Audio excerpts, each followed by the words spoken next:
My dad gave the family business to my useless brother, so I took their biggest client and built my own empire. Hi, I'm Julian, 30, and the day my father told me I was just labor in the company I helped build with my bare hands, that was the day I quit without a word. No fight. No begging. No theatrics. Just silence. 2 weeks later, I walked into a boardroom with our biggest client, and walked out with a director's contract worth more than my family ever paid me in 10 years. And then came the phone call. But before we get to that, let me take you back to the moment I realized I was never supposed to be more than the guy with the wrench. I've been working in the family business since I was 17. My dad, Howard, started Pierce Mechanical before I was born, blue-collar, industrial-grade service work on massive equipment most people don't even know exists. My older brother, Grant, was always the golden boy. Got the degree, the corner office, the praise. I got the steel-toe boots, the burn marks on my forearms, and the attaboy whenever something exploded and I patched it back together. We used to joke that I could realign a turbine blindfolded and one-handed while Grant needed a laminated guide to reboot a printer. But jokes only work when you're all in on them. My father? He wasn't joking. He meant it. That morning, I had just wrapped a massive repair job at one of our clients' biggest facilities. Logan Brooks, the guy in charge of the site, watched as I reset a sensor and brought $1 million machine back to life with nothing but precision and patience. He shook my hand with that look clients always gave me. Thanks for showing up. Thanks for knowing your stuff. Thanks for making sure we don't blow a gasket and lose 3 days of production. Then Grant walked in. Collared shirt. Cuffed jeans like he's heading to brunch, not a job site. He claps once and says, "My team executed my plan perfectly." His plan? I stood there with a wrench in my hand and an expression that said, "You're kidding, right?" Logan looked between us, trying not to laugh. But he played it cool. He always does. That's the thing about smart people. They let you talk just long enough to reveal who you are. And Grant? He performed the whole monologue. Synergized field coordination, upper-tier success metrics. All while having no clue what any of it meant. That was the moment I knew. No matter what I fixed, built, or carried on my back for this company, they had already picked the poster boy. And I wasn't it. That night, my dad called a family meeting. Said it was time to talk about the future of the company. I already knew what was coming, but I showed up anyway, just to hear it for myself. He sat across from me with that look people use before delivering a verdict, not a conversation. "Grant will be taking over when I retire," he said. No hesitation. I didn't ask for the throne. I just asked for a seat at the table. A stake. A say. Something that acknowledged the work I'd done. "You're valuable," Dad said. "But you're the physical side. Grant is the future." That's when it clicked. They didn't see me as part of the legacy. They saw me as part of the labor. So I nodded, walked out, and quietly started building a future they wouldn't be invited to manage. I handed in my 2 weeks the next morning. No speech. No fireworks. Just a clean, printed letter placed on the edge of Howard's desk while he sipped coffee and acted like I'd interrupted a Wall Street merger instead of his third game of online Sudoku. He read it. Looked up. "You serious?" "Very." He exhaled through his nose, like this was just another dumb thing I was doing because I hadn't had my Wheaties. "Well," he said slowly, "if this is about money, I could authorize a modest raise." The number he offered was less than what Grant spent on office decor. I said, "I'm good." He shrugged like losing me was losing a wrench, not a pillar. "Suit yourself. We'll manage." "Yeah. We'll see." Grant got the news 5 minutes later. He showed up in the doorway of the break room with that smug look he wears like cologne. "So you're really leaving?" "Looks that way." He nodded slowly. "Hope you've got a plan. Field work's drying up. Not a lot of places looking to hire your skill set. You know, hands over brains." That was Grant's favorite narrative. That I was the brawn and he was the brain. Like someone who couldn't change a tire had somehow become the god of logistics. I didn't respond. Just let him stand there, puffed up like a pigeon trying to impress a mirror. The rest of the week, he played his hand exactly the way I expected, petty, calculated, and with the grace of a toddler hoarding toys. He updated my schedule, assigned me nothing but busy work, old side units, backup generators, mystery leaks and empty warehouses. And conveniently, no more Logan Brooks jobs. Despite being the one who built that client relationship from the ground up, I was suddenly unassigned from the biggest account we had.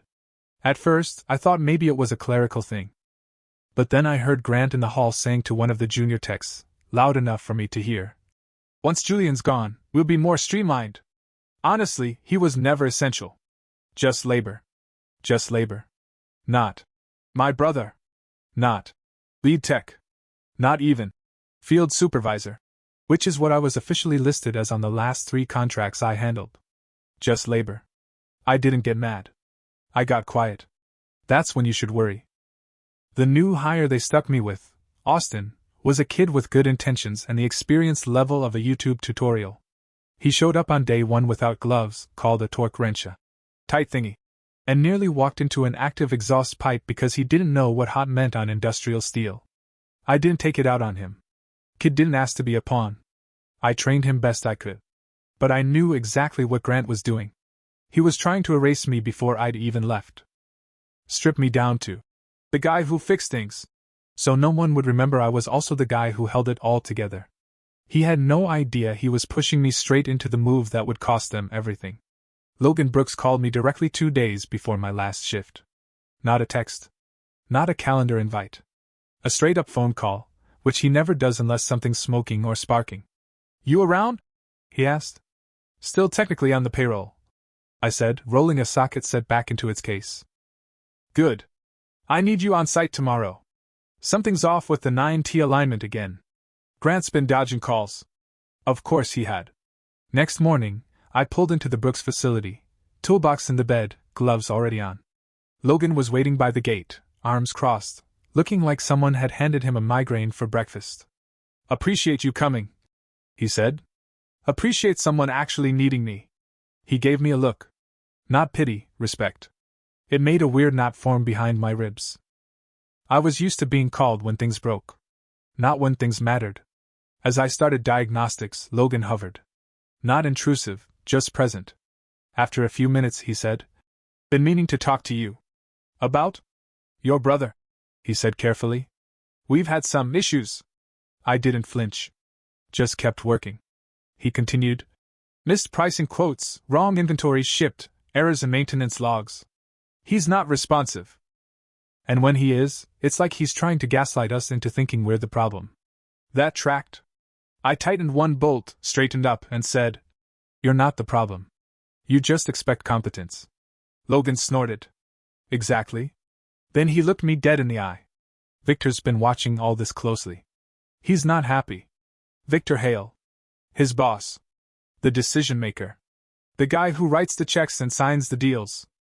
I've told him," Logan said, "that things only work right when you're on site."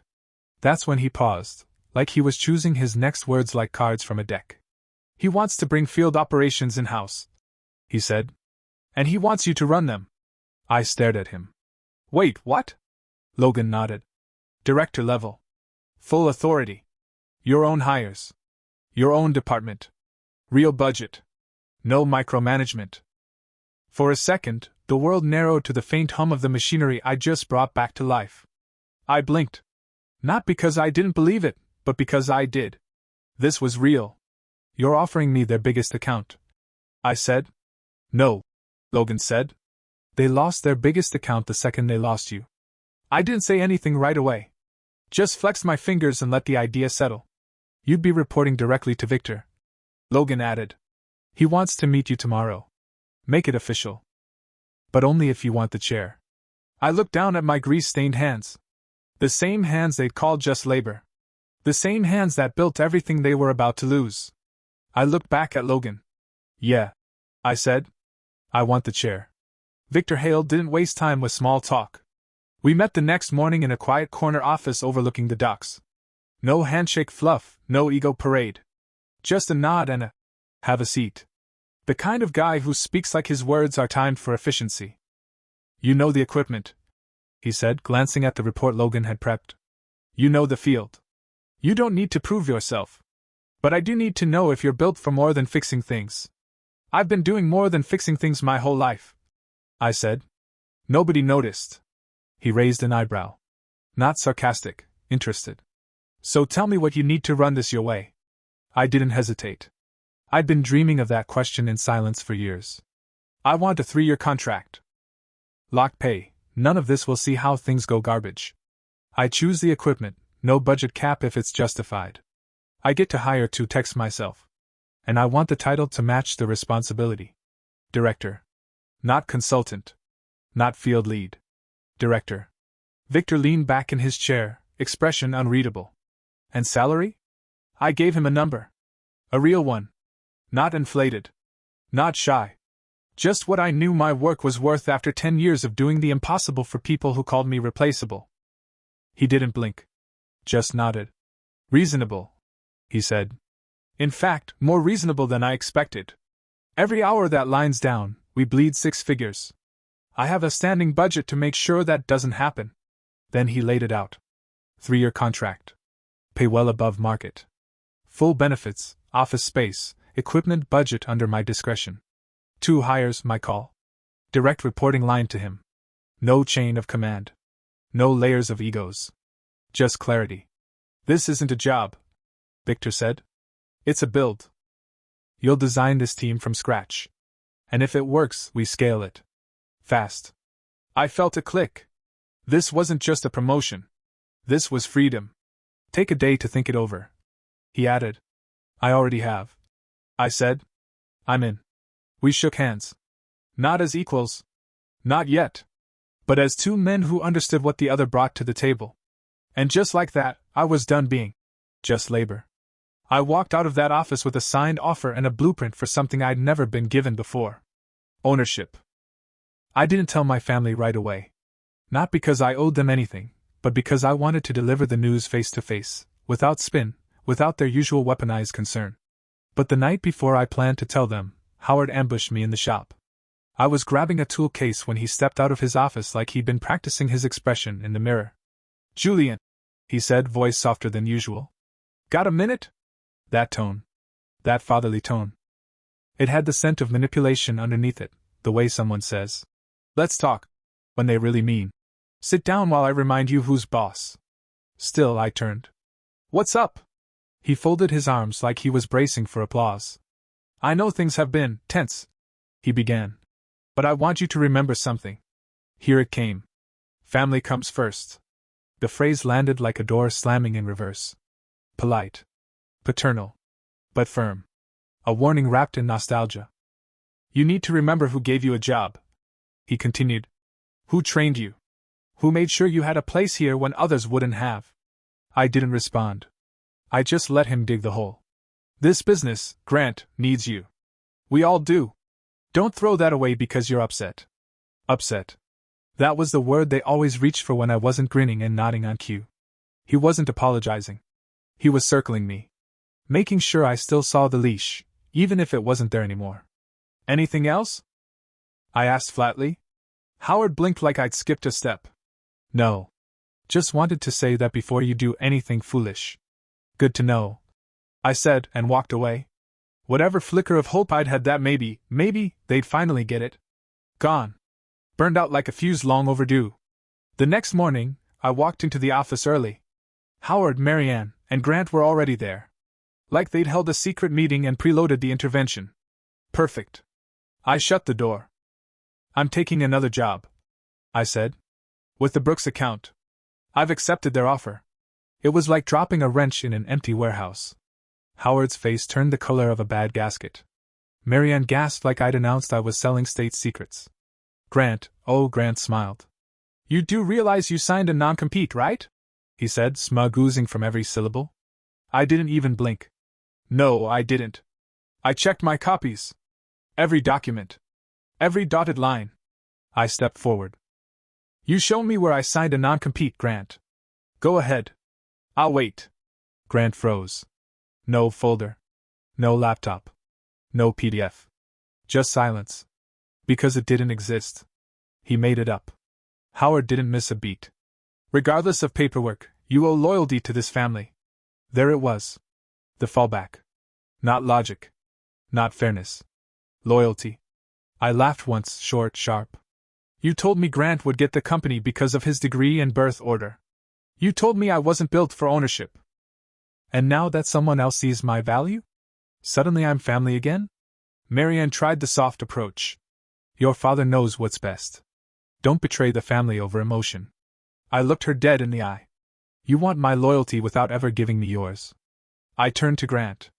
You're just scared that once I'm gone, they'll finally see what you actually contribute. He flinched like I'd hit him. But I wasn't yelling. I wasn't even angry. I was just done. I grabbed my bag. This isn't a discussion, I said. It never was. And then I walked out. No threats. No drama. Just the quiet power of someone who knows they don't have to ask for respect anymore. That afternoon, I called Victor. Morning, Julian, he answered, like he'd already known what my next move would be. I'm in, I said. He didn't hesitate. Legal cleared it this morning. No non-compete. No non-solicit.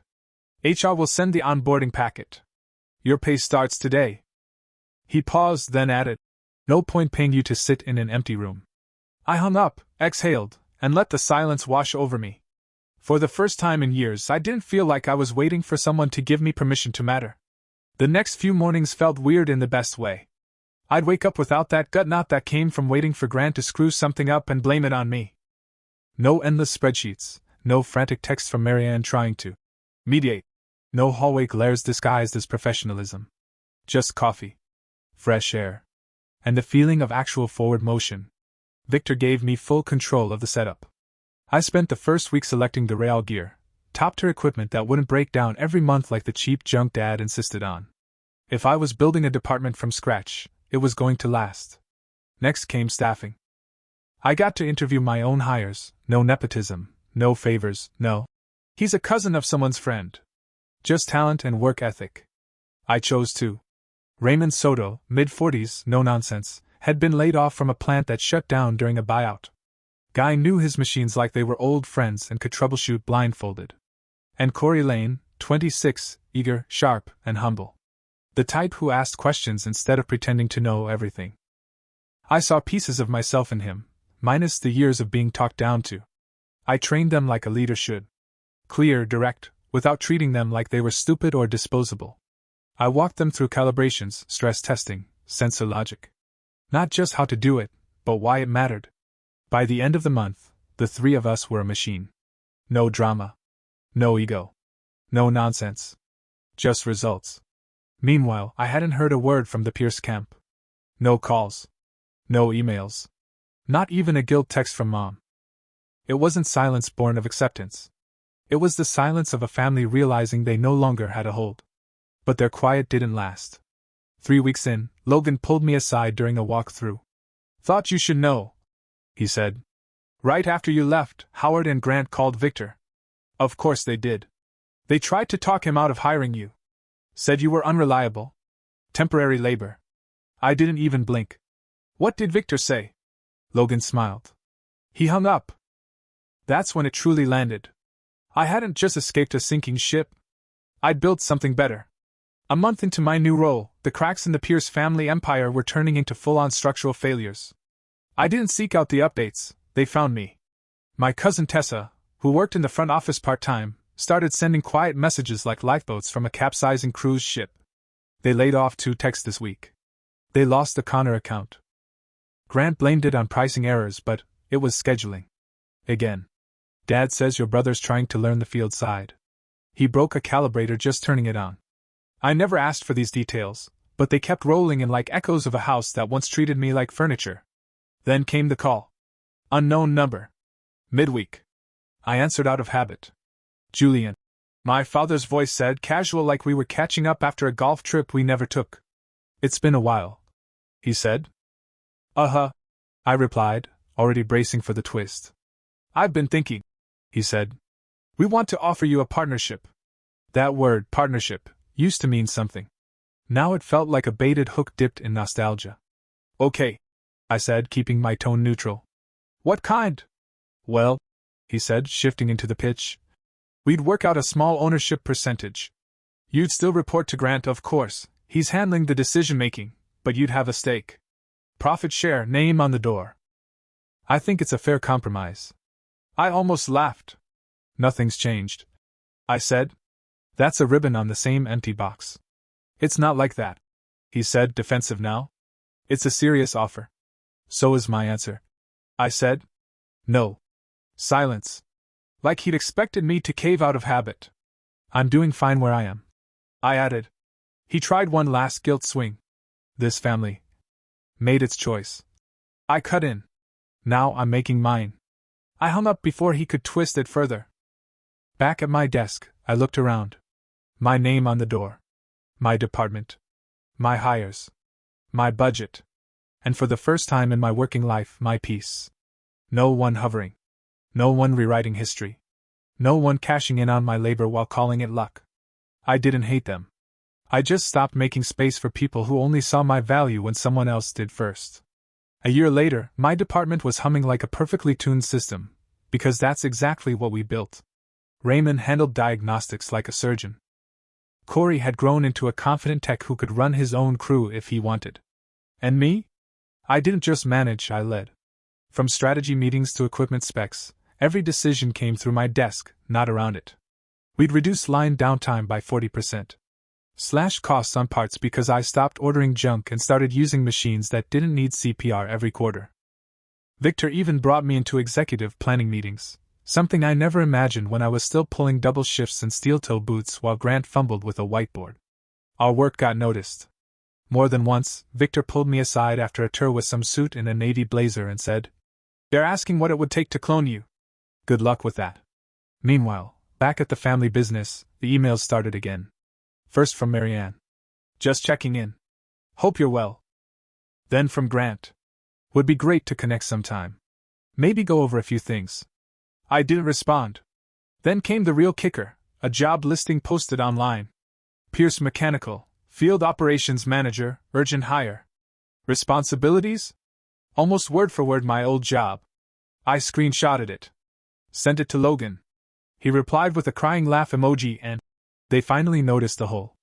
Then, like clockwork, Howard called again. Same number. Same tone. Less confidence. "We're restructuring," he said. "Would love your insight. Maybe even come in as a consultant." A consultant. They'd gone from ignoring me to trying to rent my brain. I declined politely.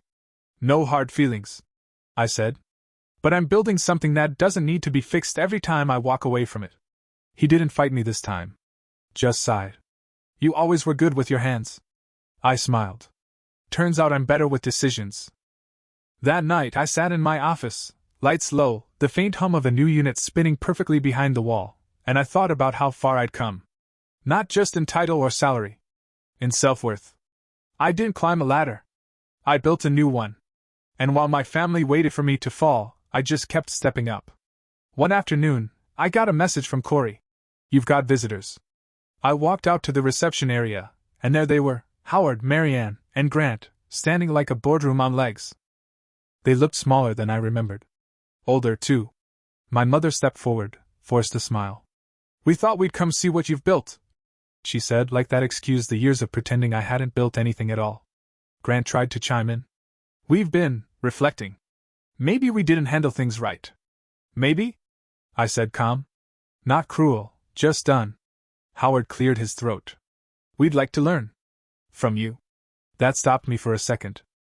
Not because I believed it, but because I finally didn't need to. I led them on a short tour. They asked questions. I answered briefly. Respectfully. Like I would for strangers. When they left, Corey looked at me. "You okay?" "Yeah," I said. I finally stopped trying to prove anything to people who were never looking. And I meant it. The next morning, I unlocked the office early. Sunlight cut through the blinds just right, catching the edge of a blueprint on my desk, one I'd drawn from scratch. No hand-me-downs, no legacy scripts. Just me. I stood there, coffee in hand, and realized something simple but huge. I didn't leave the family business to hurt anyone. I left because staying was hurting me. Because no matter how hard I worked, how much I fixed, how loyal I was never going to be more than just labor to people who had already decided my worth. Now, every inch of this place, every line of process I built, every call I make, it's mine. My name, my rules, my work. Earned, not handed down. And the best part? No resentment. No rage. Just peace.